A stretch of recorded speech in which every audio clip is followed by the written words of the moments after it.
South Dakota Gov. Kristi Noem has yet to make herself available to the Capitol Press during the first 3 weeks of the state's legislative session, breaking with a decades-old ritual of South Dakota governors holding a weekly news conference to publicly discuss their policy initiatives and take questions from reporters. The Republican governor, who is a potential 2024 White House contender, has granted numerous TV interviews to national outlets. But in her home state capital, where she is proposing a historic tax repeal, new rules for foreign entities purchasing farmland and a batch of bills aimed at aiding new parents, she has not personally taken questions from reporters. Noem's retreat from a forum that allows her to face public scrutiny as well as make a case for her proposals comes after a campaign season in which candidates nationwide skipped out on debates. The practice deprives the public of a chance to hear politicians respond to questions they may not want to answer. Many officials, such as Noem, have instead made their public case on social media, where they can control their message.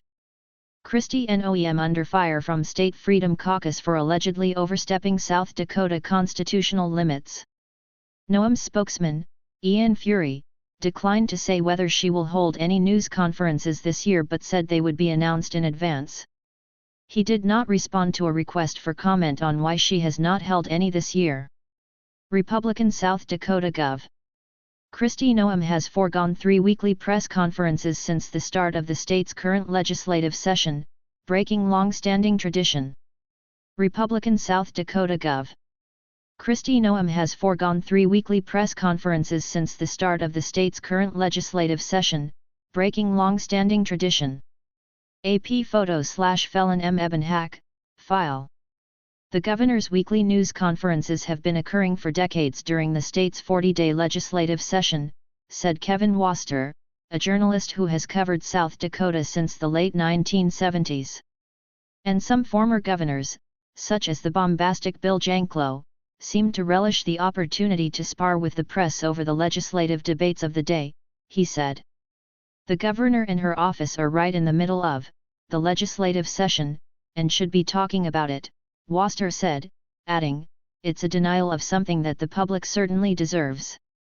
Noem blocks South Dakota business with certain companies owned or controlled by evil foreign governments.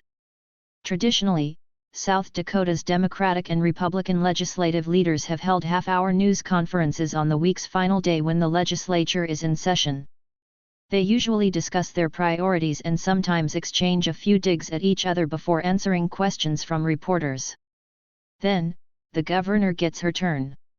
While both Republican and Democratic lawmakers have continued the practice this year, Noem has not. She also did not attend a meeting this week with the state's top newspaper editors, an annual gathering she attended in years past.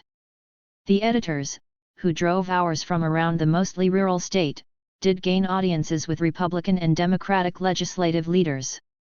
Michael Card, a retired Republican political strategist and political science professor, said that skipping direct interactions with the press is a missed opportunity for the governor to explain her agenda and creates an information vacuum that leaves room for speculation. It is not a good thing for our democracy, he said.